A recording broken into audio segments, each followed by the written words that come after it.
Boilly becomes this master of illusionism. He loves painting things that aren't exactly what they seem. I'm talking today about this painting, Louis-Léopold Boilly's Girl at a Window, dated to sometime after 1799. And I'm trying to answer the question, why is this picture painted in black and white? A young woman sits on a window ledge. She's wearing this spotless white silk dress, and she's surrounded by an array of really interesting objects.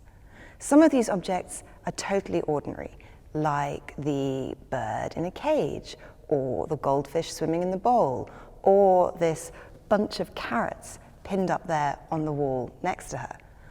Others, however, are much more unusual. So next to the woman on the windowsill, there's a telescope that's been extended. In her hand, she's holding a lorgnette, or a single opera glass. Beneath the windowsill, running underneath that ledge, there's an antique bas-relief style sculpture. And next to her, set up on a little stand, is a telescope through which a little boy is peeping. There's a lot of looking in this picture. We've got all these optical instruments, we've got the boy looking out, looking through the telescope, and then you have the young woman herself, this flash of white in the middle of the composition, drawing our eye to her, and it's impossible when you look at this picture not to meet her gaze. She's staring out at us with this slightly enigmatic expression. Is she confident? Is she tentative? Whatever she's looking at us. And for me, that really raises the question, all this looking leads me to ask, what is it that we're really looking at? I think the answer is, we're looking at a painting that is pretending to be a print. Because although this painting is painted almost exclusively in black, white, and grey tones, there is one really important area of colour in this painting.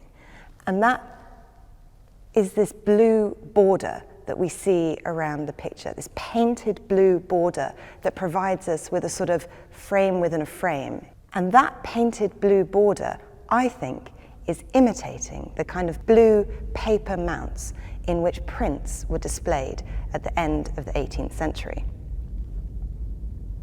Now, a painting pretending to be a print is a little bit of a nutty proposition, so maybe it's helpful to think about the artist who painted this picture. His name was Louis-Léopold Boilly. He was a French artist. He'd been born near Lille in the north of France in 1761, and he was self-trained. He was, according to his autobiography, a prodigy from a young age. And he trains himself as an artist, and then in the mid-1780s moves to Paris, where he makes a name for himself painting small, very finely painted, slightly risque scenes of ladies in their boudoirs, ladies getting dressed, ladies having romantic assignations. But when the French Revolution kicks off at the end of the 1780s, the entire French art world is turned on its head. And Boilly seizes this moment, this opportunity, to turn art on its head as well. Because Boilly becomes this master of illusionism. He loves painting things that aren't exactly what they seem. So he paints a series of tabletops, where you see the tabletop and it's got painted cards and coins scattered on it, as if to trick you into wanting to pick them up. He paints groups of drawings that are displayed in frames, and Boilly even goes so far as to invent the term we still use today for this kind of painting, trompe-l'œil, a trick played on the eye. But why would an artist want to paint an oil painting that's pretending to be a print? Prints at the end of the 18th century were very, very popular. There'd been huge technological innovation over the previous century, and printmaking and the prints that were made in that process had become much, much, much more sophisticated. So prints were very widely circulated, both nationally and internationally. They were very popular. And they'd got a lot more sophisticated in the kinds of things they could reproduce. So yes, you could still spend a couple of sous to get quite a crude, not very sophisticated print just to stick up on your wall. But if you were a collector and you were willing to pay, you could now buy very sophisticated prints that had really beautiful technique that had become collector's objects in their own right. And those prints that were collector's objects, they were displayed as we see here, with these blue paper mounts around them, and they could be hung on the wall, as indeed this is here. And if you still need a little bit of convincing that this is a painting pretending to be a print, I would invite you to look very, very closely at the artist's signature down here in the lower left. Because this signature isn't how we'd expect somebody to sign their name. There's no calligraphic flourish. Instead, Boilly has printed the letters of his name, almost as if he'd taken the letters from a typecase and printed them like you would in a printer's workshop. But why would he want to paint this subject in black and white? What is it about this subject that appealed to him in terms of this idea of a painting imitating a print? I think that has to do both with his own and with his era's very deep engagement with 17th century Dutch art. At the moment that Boilly is painting this in Paris, 17th century Dutch paintings are amongst the most expensive works on the art market. People absolutely adored these small, very highly finished, highly polished paintings that were full of these really rich, sumptuous details. In particular, people loved a group of artists known as the Fijnschilders, or fine painters. And we've got a great example of one of those pictures in our collection here at the gallery, in this painting by Gerrit Dou. And you can see immediately, I think, looking at the Gerrit Dou, that this is the kind of work that Boilly was inspired by. There's lots of immediate visual similarities. So we can see, again, the idea of the window as a kind of framing device. You can see that in Dou's painting, there's also one of these bands of antique sculpture underneath the window. Even details like the birdcage tacked onto the wall. This is a type of painting that had become very, very popular and which Boilly is consciously imitating in this painting. Obviously, there is a pretty big difference between Dou's picture and the Boilly, though, because Dou's picture is painted in colour. If you were listening very carefully, you'll have noticed I said at the beginning that our Boilly is dated to sometime after 1799.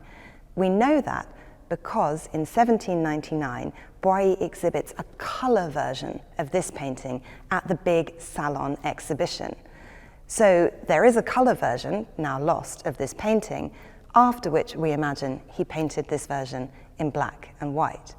So this painting is not only a painting imitating a print, it is a painting imitating a print of the artist's own painting. Incredibly, incredibly convoluted. The third reason, I think, for Boilly choosing to paint this in black and white actually comes down to his own technical virtuosity. To paint only in black and white as an artist is to set yourself an incredible challenge. You're taking out all the possibilities of colour, you're taking out the whole range of your palette and restricting it just to black, white and grey tones. It's a huge challenge, and it's one that he absolutely meets in this picture. So this is a picture full of beautifully kind of falling and folding fabric. There's the wonderful white dress in the center with these little ruches along the waistband, but look at the curtain here that just kind of tumbles over the edge of the window ledge. Look at all the metallic and reflective surfaces in this picture. Yes, I think he's interested in looking, that's why he's included all the optical devices. But actually, all those little bits of metal, the glass, on the right-hand side of the picture, they give us this amazing chance to see these reflective surfaces. In some ways, I think the triumph of this painting, weirdly, is the fishbowl, because how difficult is it to paint a round glass bowl anyway, and then to fill that bowl with colour? So you've got two different translucent surfaces, the water and the glass, and then to do it this skillfully, just in black and white. It's absolutely marvellous. There is a centuries-long tradition of artists painting in black and white. It's a technique known as grisaille, after the French word for grey, and it stretches right back into the Renaissance and even earlier. And there are several reasons that artists chose to do that. As with Boilly, one of them is definitely showing off their technical skill, how accomplished they are, how much they can achieve with this incredibly reduced palette. Another, like with Boilly, is this imitation game about making painting look like something it isn't. So in the Renaissance in particular, artists are fascinated with the idea of painting sculpture that tricks you into thinking it's a real sculpted object. So Boilly is definitely tapping into this tradition. I think he's definitely positioning himself within that tradition. He's also, as I've said, definitely positioning himself within a market, both the market for prints as these desirable objects, but also this very, very hot market at this moment for 17th century Dutch painting and these small, sumptuously detailed pictures, very much like this one is here. I also think that Boilly is really taking advantage of the particular moment that he's in. With the revolution, the French art world was turned completely on its head. Everything became different. Art is no longer the preserve of kings and courtiers. Great painting no longer has to be those kind of great grand history paintings that tell us, moralizing narratives about the founding of the nation. It's a moment where art actually is for everyone. Art is something that can be enjoyed, something that you can marvel at, something that you can look at closely and really take a great deal of pleasure from. In choosing to paint an oil painting that imitates a print, Boilly's taken effectively one of the lower genres of art, the humble print, and he's turned it into a masterpiece. And I can't help but think, were he to know that some 200 years later, this painting would be hanging here at the National Gallery in one of the world's greatest collections of old master paintings, I think he'd be pretty tickled by that. If you're interested in learning more about art history, click here or here and subscribe to our channel. Thank you for joining, and we will see you next time.